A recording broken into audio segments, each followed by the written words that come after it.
Stewart Island lies off the southern tip of New Zealand. It's a rugged and inhospitable place, and until recently one of the last homes of a small population of kakapo, a huge and flightless ground parrot. These men are using a combination of modern technology and more traditional hunting methods to lead them to one of these strange and very rare creatures. The kakapo has a distinctive scent, unusual in a bird. The dog has been specially trained to follow it. He's equipped with a muzzle to protect his quarry and a bell to help his handler find him in the bush. The bird, which has been caught previously, is already fitted with a lightweight transmitter. This allows its whereabouts to be monitored, but pinpointing its exact location in thick scrub is still difficult without the help of the dog.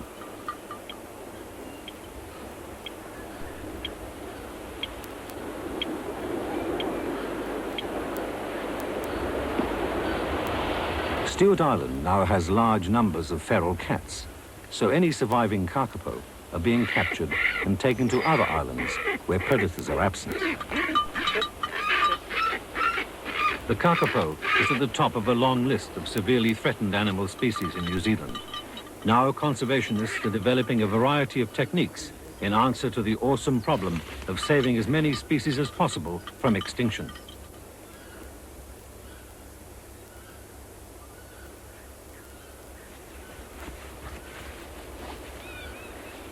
So far, over 40 kakapo have been removed from Stewart Island and released on other predator-free islands.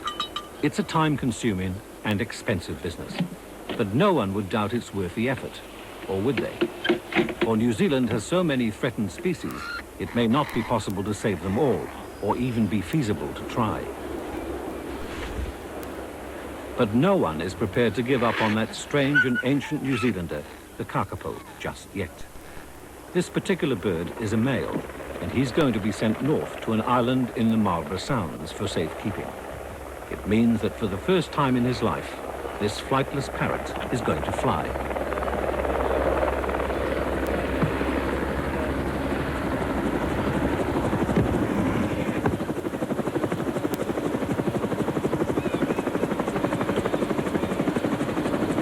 Flying the bird out is the only feasible method. The kakapo's future rests on a knife edge, so every bird that can be rescued is vitally important.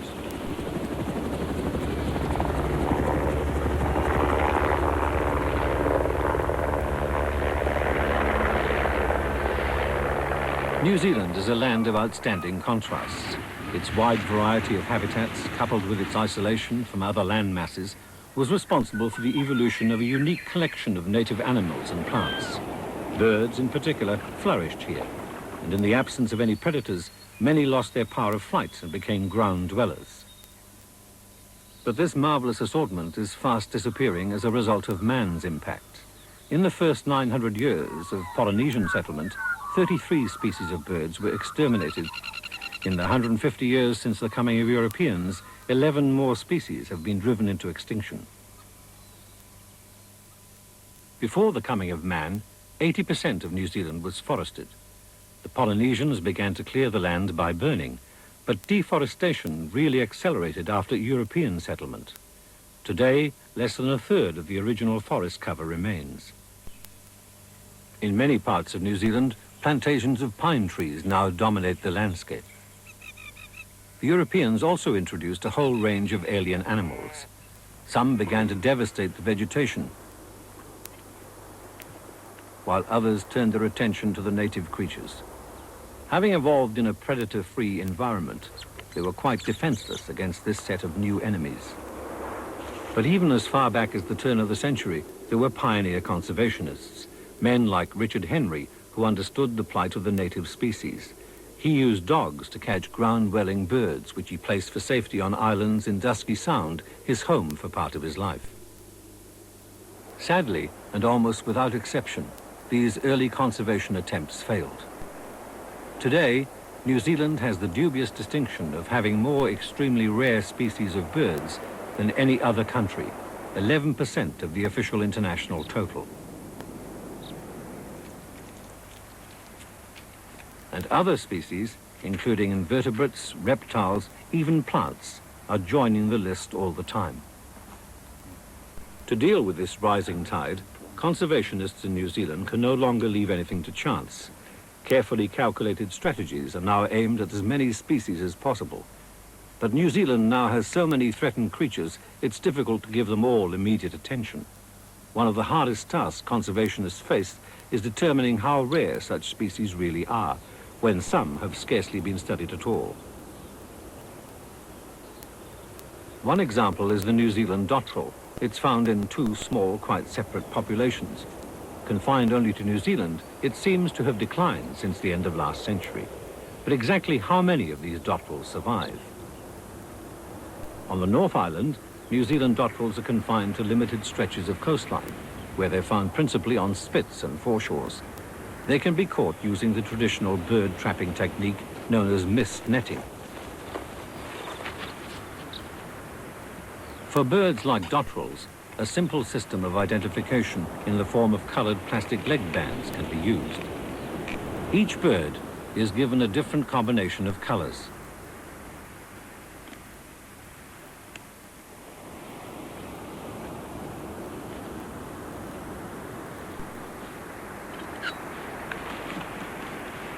At the same time, detailed measurements are carefully taken and noted down for future reference.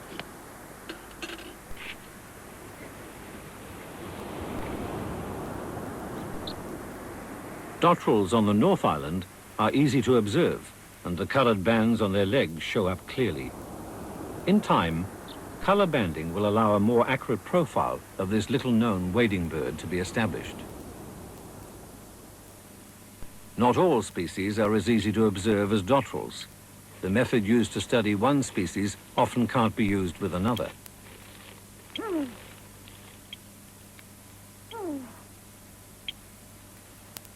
The New Zealand pigeon is one of the largest pigeons in the world. It spends much of its time perched quietly in the tops of trees where it's difficult to see. To study pigeons, a bird is fitted with a small harness carrying a lightweight transmitter, complete with its own aerial. The signal it gives can be tracked from a considerable distance, allowing the bird to be followed in remote or difficult locations. Radio tracking has enabled researchers to discover that pigeons sometimes travel up to 35 kilometers searching for food. This adds considerably to the little that is known about the behavior of the New Zealand pigeon.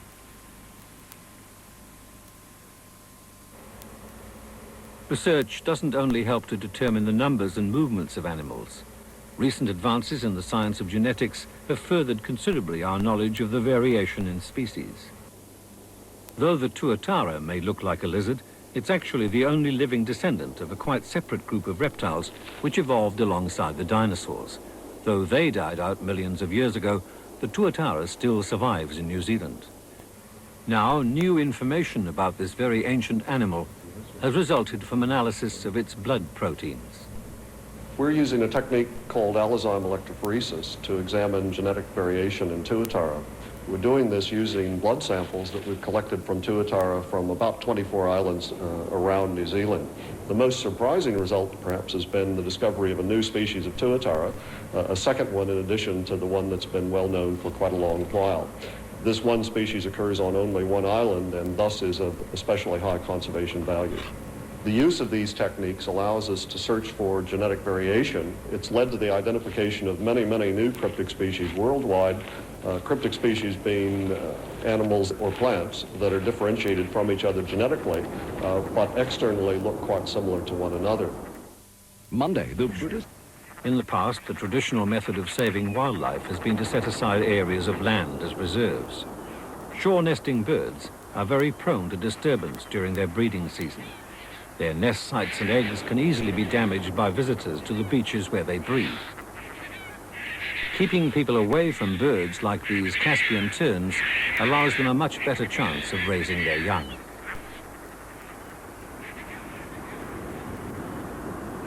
This oyster catcher has chosen to lay its eggs among pingao, a sand-binding plant which grows among the dunes.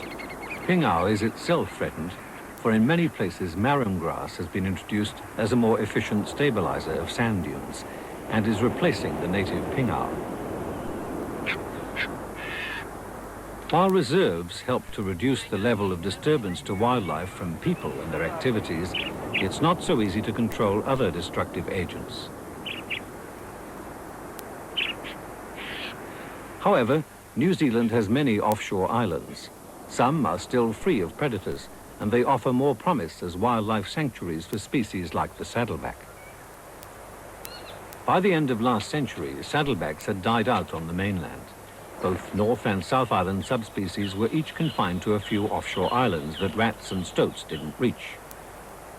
Conservationists realized that reintroducing the birds back onto the mainland was futile, but other islands provided more hope. Saddlebacks are weak flyers and require assisted passage to colonize new islands. Cuvier was a potential sanctuary, except that it was overrun with cats and goats. These had to be eradicated, and then the vegetation given several years to regenerate before the island could receive its first colonists. In 1968, 29 North Island saddlebacks were caught on Hen Island, by then their only home, and transferred to Cuvier. Transfers were made to other islands too, but today Cuvier has by far the highest population, over 700 pairs. It's become a reservoir for saddlebacks.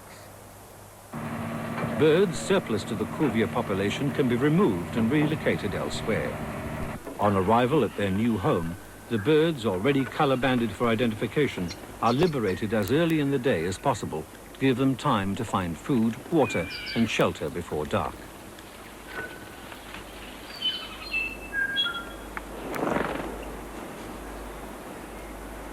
Cuvier Island is a major success story and demonstrates how island transfers can help to save species.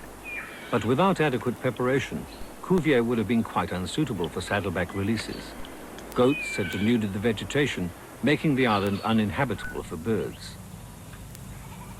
There are over 3 million goats living wild on New Zealand's mainland. Because of their voracious and destructive feeding habits, they're a conservation nightmare.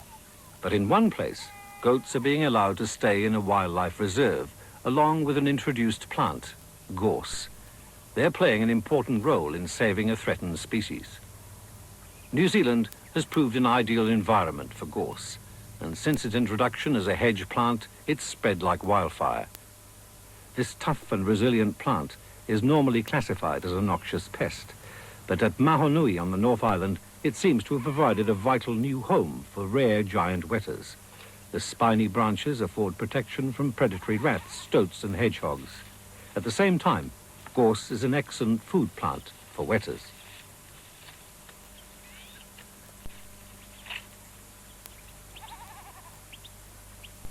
Nobody knows how long giant wetters have been living in Mahonui's gorse, but the Department of Conservation is maintaining the habitat in its present form to protect these enormous and quite harmless insects. So that means keeping the goats too. They're important as browsers, pruning the gorse plants and encouraging thicker, bushier growth, which provides the wetters with an even better environment. It's a radical deviation from normal policy. But many urgent conservation problems require innovative techniques to solve them. Until recently, little attention was paid to the undersea life around New Zealand's shores, except as a source of food. Overfishing has vastly reduced the stocks of crayfish and other species in New Zealand waters.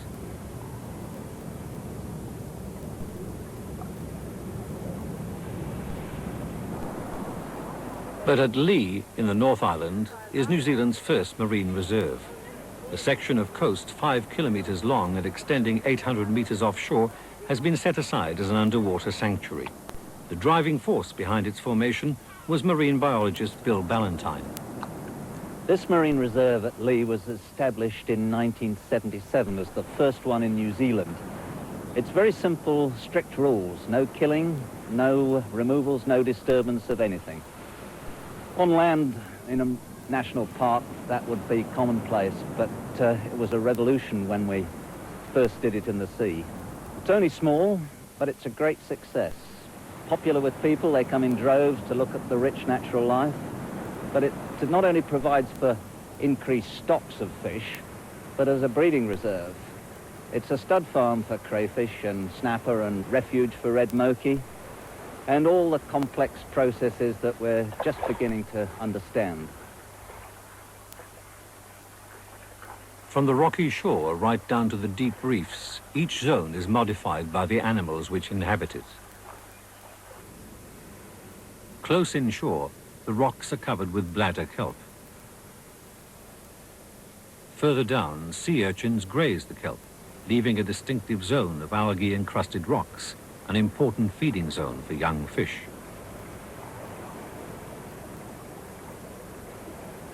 The adults of blue cod, sweep, pigfish and John Dory prefer the shelter of the kelp forests. This is one of the richest zones, for many fish species live here, although they often leave its safety in order to feed. The boundaries of the kelp forest are often very clearly defined, influenced by the grazing action of sea urchins above and by reduced light levels below.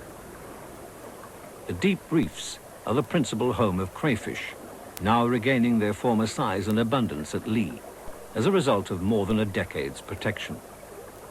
Red mullet or goatfish are seabed dwellers. They use feelers to uncover small animals buried in the sand.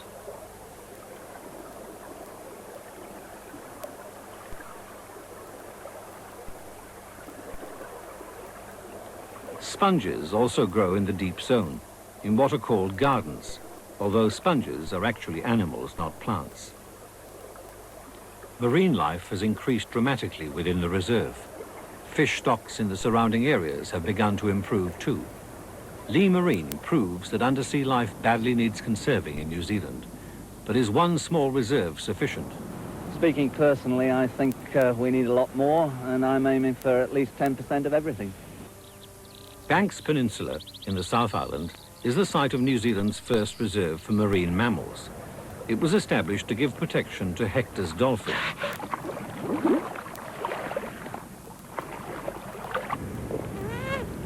Each summer, several hundred of these, the smallest of marine dolphins, move to inshore waters to feed and give birth. Unfortunately, this coincides with the peak fishing season, and a number of dolphins, sometimes as many as 1 in 10, become entangled in fishing nets. To try to preserve them, a ban on the use of set nets within 7 kilometers of the Banks Peninsula shore is now imposed during the dolphins' breeding season. Shielding rare and endangered species of wildlife is preserving enough places for them to live in. For today, many habitats are also threatened with extinction. Among the most severely reduced on a global scale are the wetlands. New Zealand has a terrible record in this respect. 90% of its swamps and marshes have already been drained, chiefly to make way for agricultural land, and very little of what is left remains in a pristine state.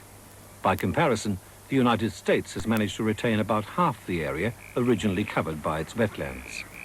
The largest remaining wetland in New Zealand is the Whangamarina Swamp in the North Island. Wetlands provide a rich habitat for plants and animals to live in.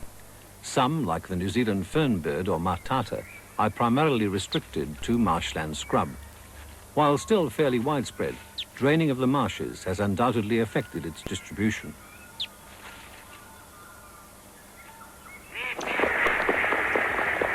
Adjoining the swamp and part of the same wetland complex is Lake Waikare.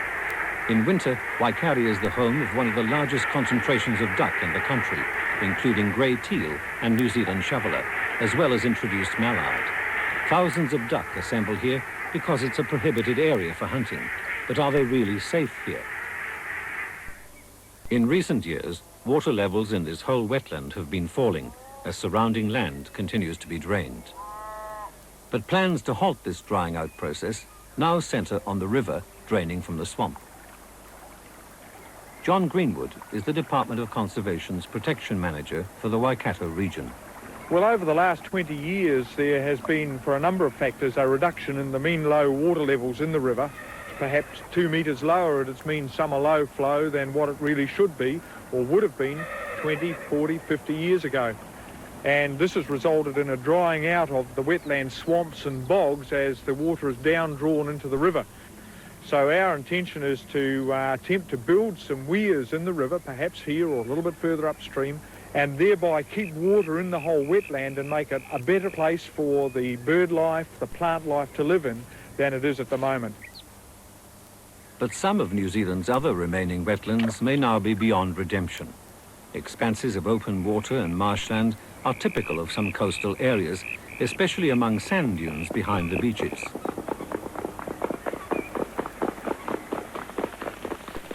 In recent years, many of these dune lakes have shrunk or dried up altogether. Plantations of conifer trees established in the nearby dune systems are thought to play their part by drawing on the water reserves beneath the sandy soil and gradually lowering the water table.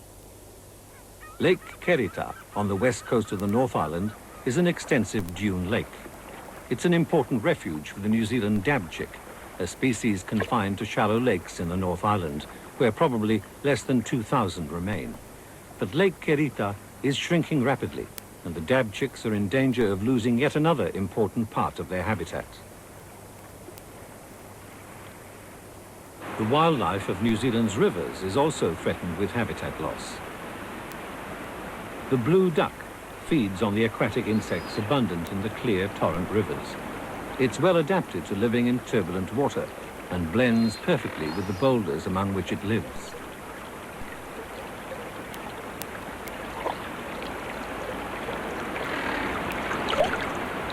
Murray Williams has been studying blue ducks for many years. During this time, he's been able to build up a comprehensive picture of their behavior and movements in his own study area. But in recent years, he's noticed some disturbing changes affecting both the rivers and the resident ducks. One activity that's had quite an impact on blue duck has been the development of small hydro schemes in headwater areas. And perhaps the most dramatic example is the Tongariro River, where we've actually had 33 birds on an affected section of the river reduced down to 5 over a period of some 5 years. It's also affected parts of the Wanganui River headwaters, where some sections have been totally dewatered and birds have gone. And this particular river just here, the Wanganui Atiao, was also the subject of a scheme plan which would have dewatered this section of the river and removed essentially the most productive part of the whole river. Fortunately, this scheme wasn't put into force, and blue ducks are safe, at least temporarily, on this stretch of water. But they're very susceptible to any form of disturbance and seem less able to survive where rivers have been cleared of the forests along their banks.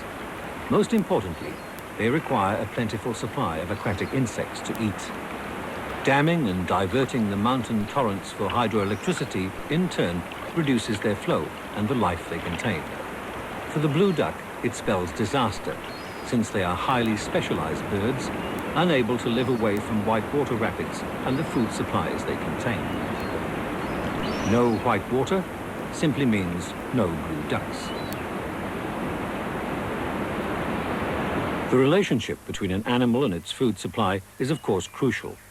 But in New Zealand, this delicate balance has all too frequently been upset. In the 1940s, wasps arrived in the country, probably quite by accident, but they've thrived in the forests of southern beach, where they feed on honeydew secreted by a scale insect, which lives inside the bark of beech trees. The sweet, nectar-like honeydew is an ideal food for wasps, and in the absence of predators, they've multiplied to plague proportions. Now, efforts are being made to control the wasps with the introduction of a small parasitic solitary wasp, which attacks the larvae of its hosts. It's a form of biological warfare, with the parasitic wasp now being bred under artificial conditions. Tests have already shown it's harmless to honeybees and bumblebees and will only lay its eggs in the nests of northern hemisphere wasps. A trial distribution of the parasite has already been made in the forests of the Nelson area. Batches of solitary wasp cocoons are put out in boxes. As the adults emerge, they find the exit hole from the box and fly out. It's hoped they'll then infiltrate wasp nests in the vicinity. Monitoring the success of the experiment is a painstaking process. Large quantities of honeycomb cells are collected from wasp nests and then checked for the presence of the parasitic grubs which kill the wasp larvae. Evidence so far suggests the parasite may be starting to establish itself, though it's still too early to tell how effective this form of biological control could turn out to be. In the meantime, wasps continue to wreak havoc in New Zealand's beech forests because they compete with native birds and insects for honeydew. Several native bird species, like the tui and the bellbird, are nectar feeders, and honeydew is an important part of their diet. Another species, the kaka, is also partial to nectar. The South Island form of this forest parrot is found chiefly in beech forests, where wasps are also at their highest concentrations. Recent research indicates kaka are now having a poor rate of breeding success. In an experiment to try and help one group, auxiliary feeding stations have been established. Food is only offered late in the day to encourage the birds to maintain their normal foraging behavior.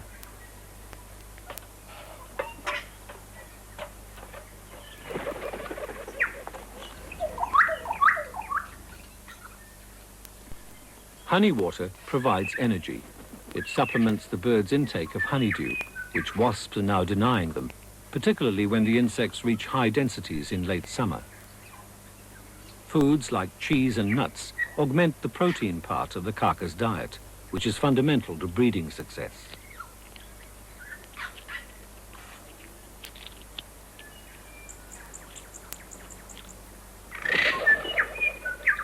Supplementary feeding is one way of combating the effects of wasps on native wildlife, but it's only a temporary measure and won't solve the problem. The main hope is that scientific intervention in the form of the wasp parasite will win the battle for the beech forests. But the introduction of one alien to eradicate another has been tried a number of times before, and it's often led to disaster. Any future examples of trying to impose biological control on the pests of wildlife in New Zealand, like we've done for wasps, for instance, will have to be done with an enormous amount of thought and careful research first, because we must avoid the mistakes of the past where we brought in these alien animals. But it's the only way we're going to control things like stoats and rats and mice and possums that have such a big effect on our precious native animals and plants out there.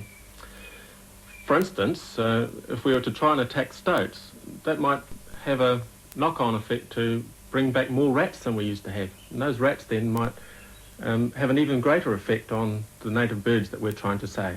So we're going to have to be very careful about the order in which we attack all those predators out there in the bush. All mammalian pests. Stoats, possums and European rats never reached the island, and a control program successfully eradicated cats by 1980. The eroded stump of an old volcano. Its summit is a forest in the clouds. Stitchbirds died out everywhere else in New Zealand by late last century. Fortunately, they're still abundant on the island. Today, Little Barrier's forests contain a wide cross-section of New Zealand's original bird fauna, a sort of window into the past.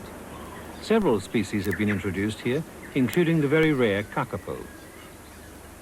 The intervals at which they breed seem related to the availability of seasonal food supplies, so scientists are providing additional foodstuffs to try and stimulate them to breed more frequently. The feeding stations are designed to prevent kiore, the small Polynesian rats, which are impossible to eradicate on the island, from reaching the food.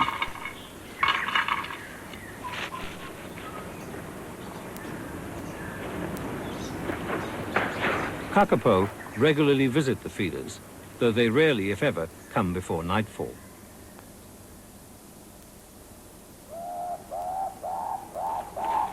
After dark, infrared lights must be used to film the scene. And for the very first time, a kakapo is recorded approaching a feeding station.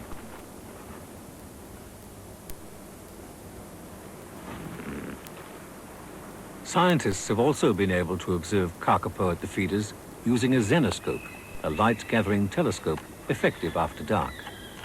They've already discovered the birds sometimes remain at the feeding stations for up to an hour at a time.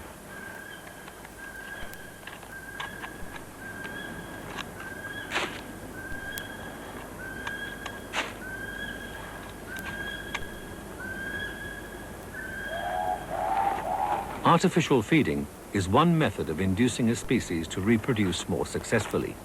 But in some cases, more extreme strategies are necessary. Black robins are found only on a few islands in the Chatham's group, far to the east of mainland New Zealand. The robins owe their survival to the efforts of a dedicated team of people who played a vital role in their lives. For the species' fate rested on the reproductive potential of just 5 birds, including only 1 effective breeding pair, the last black robins left alive. Don Merton, working in what was then the New Zealand Wildlife Service, realized that the only hope for the robins was to encourage them to breed more rapidly. He and his team skillfully manipulated the breeding cycle, removing first clutches of eggs and inducing the birds to lay again. The eggs they took away from the robins were given to a much commoner species, the tomtit, to hatch and rear. Before the robin eggs are placed in the new nest, the tomtit's own eggs are carefully removed.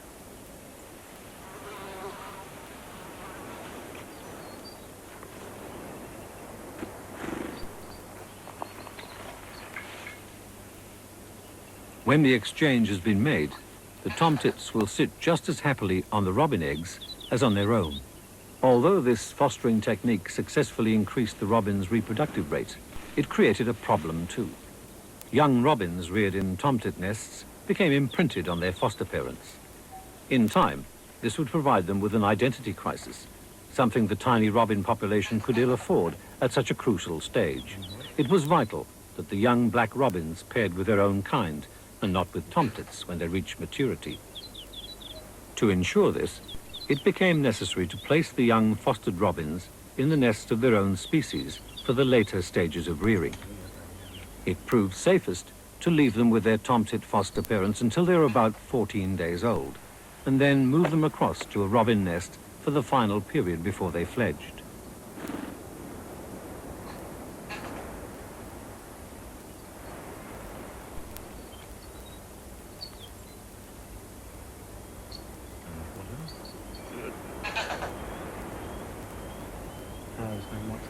Although it was already known that robin chicks needed to imprint on their own species, it still had to be discovered whether robin parents whose eggs had just been removed would happily accept partly grown chicks instead. It seemed a lot to expect, but surprisingly, they always did, reacting instinctively to the stimulus of hungry chicks by bringing them food immediately.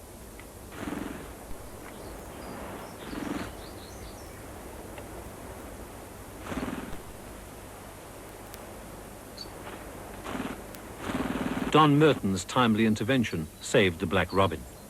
Now his expertise is in demand internationally. New Zealand leads the field in perfecting such rescue techniques.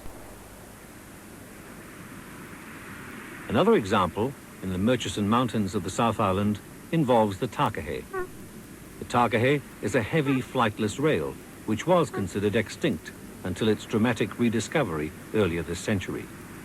But the wild takahe population is still very small, and the birds are notoriously slow breeders. As a way of improving reproduction, some of their eggs are collected each season for artificial hatching. Takahe mature slowly and normally only lay 1 clutch of 2 eggs in a season. Some pairs fail to rear chicks at all. Poor nutrition may be the cause, for deer have damaged the tussock grasses the birds feed on.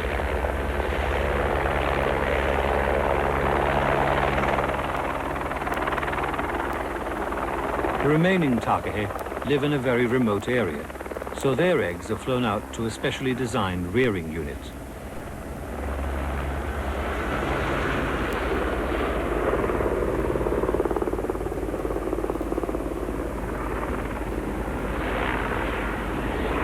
Artificial rearing increases the bird's survival rate, but like the young black robins, takahe chicks need to imprint in their own kind if they're to breed successfully later on. A fiberglass model of an adult is quite sufficient as a brooder, but when it comes to feeding, a refinement needs to be added. In the wild, parent takahe encourage their chicks to feed by offering them morsels of food. The chick focuses on the conspicuous red beak of its parent as the food source.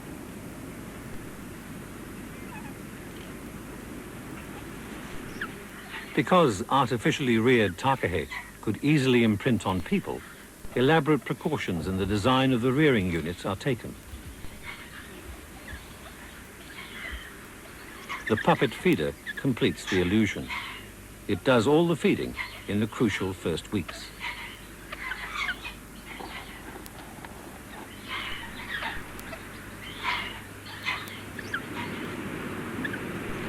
As they grow, the chicks are gradually hardened off, but they still need their parent substitutes. Once they're fully feathered, the young takahe are placed in a large predator-proof enclosure outdoors.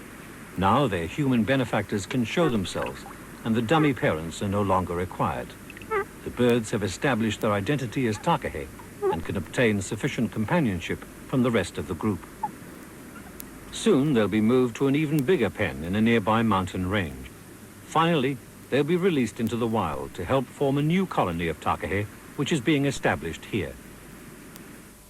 Involves captive breeding. The black stilt is the country's rarest wader. Nowadays it's confined to the Mackenzie Basin in the South Island, where it breeds along the side channels of braided rivers.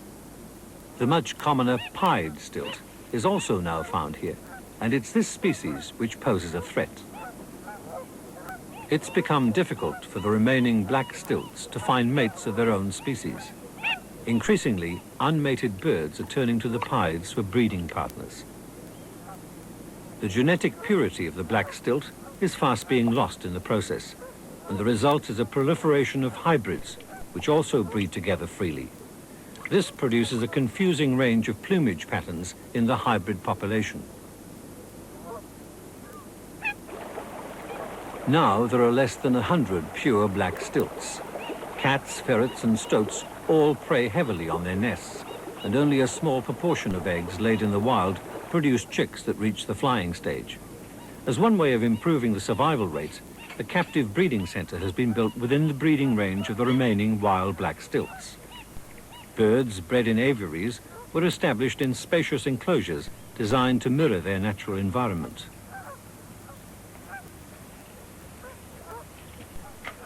Here, safe from predators and denied the chance of interbreeding with pied stilts, black stilts can successfully raise purebred offspring. In their juvenile plumage, even pure black stilts have white feathering, which is lost in adulthood. At 9 months old, many of them will be released. The remaining wild black stilts are also being managed intensively. Their eggs are taken away and incubated artificially, while the parents are given dummy eggs to brood. Just before hatching, the eggs are returned. This removes the risk of them being taken by predators and has significantly increased breeding success. Together, captive breeding and close management should allow the black stilt to regain a surer foothold in its environment.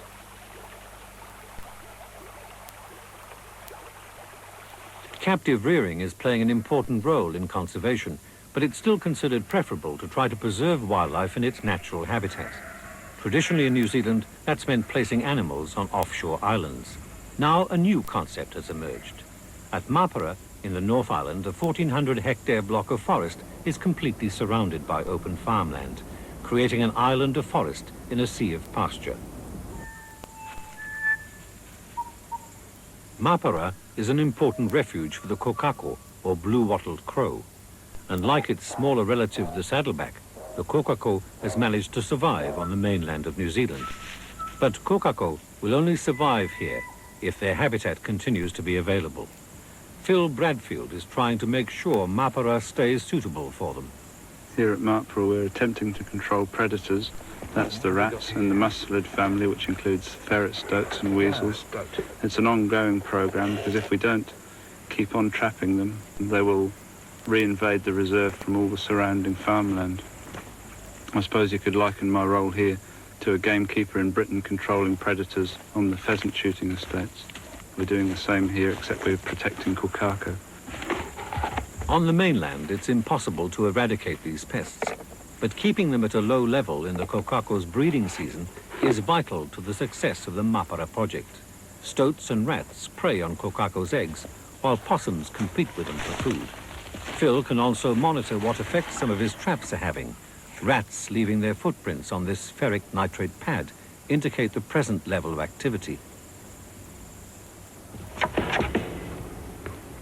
Managing a wildlife reserve includes other duties too. Phil is mapping the whereabouts of the 60 or more kokako which live in Mapara.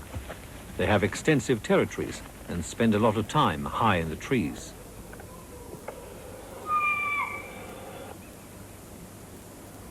By playing recordings of their own songs back to the birds, they can often be encouraged to reply, giving away their whereabouts.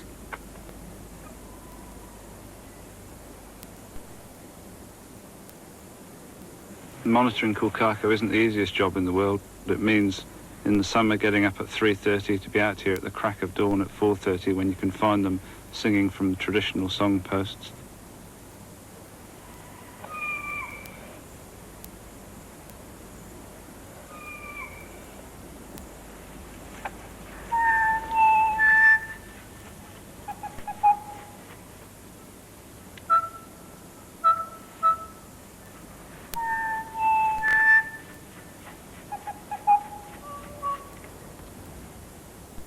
Reserves like Mapara represent a new alternative in the search for suitable sanctuaries for wildlife. Even today, with much of its forest cover already removed, New Zealand continues to exploit its native timber. With dramatic alteration to their habitat, many species are under extreme pressure. Now the Department of Conservation has created its own unit for managing threatened species. Recovery programs are being devised in an 11th hour bid to save those species most at risk. But is all this effort really worthwhile? The question of why conserve threatened species has a number of answers. I would imagine that probably the first one would be that we have some sort of moral responsibility to conserve what we have left of the species that we have in New Zealand currently. There are, of course, also the aesthetic reasons, just because they're there. And there are a whole host of scientific reasons and benefits to society from studying plants and animals if we manage to conserve them. The central goal of conservation has now come to be the preservation of genetic diversity rather than simply the preservation of species. It means, for example, that if we were conserving humans as an endangered species, we would be aiming to conserve all known ethnic and racial groups rather than simply putting 50 randomly selected humans into a zoo somewhere. It concerns me that we seem to be constantly allocating our reduced resources to one, yet another, and another, and another highly endangered species almost on the edge of extinction. And birds like blue duck, for example, which are going downhill, we're not giving any resources to at all. I think it's because we fail to appreciate that New Zealand has changed, that we now have a whole stable of ground predators which are exerting new selective forces on our wildlife, and these forces are going to be here forever. But there's always the chance that one day a way can be found of ridding mainland New Zealand of destructive aliens. In that case, giving threatened species protection by placing them on offshore islands takes on an added significance, if they could be returned to their original habitats at some future time. The kakapo airlifted from Stewart Island is about to end his journey. It's taken several hours by plane, and the Royal New Zealand Air Force has donated its services too. His new home is Maud Island in the Marlborough Sounds. 3 kakapo now live on Maud Island. They've all been fitted with radio transmitters, so their movements and behavior can be closely monitored by scientists.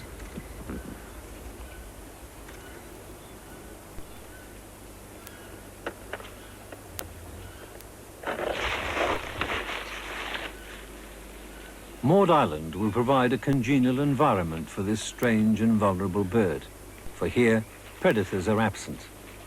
Without intervention, New Zealand's gentle, flightless parrot faces the same fate as so many other species, birds like the huia and the New Zealand thrush, which are already extinct. But the Department of Conservation continues to use all its expertise to rescue the kakapo from this precarious situation, and to add it instead to the growing list of species they've already been able to save.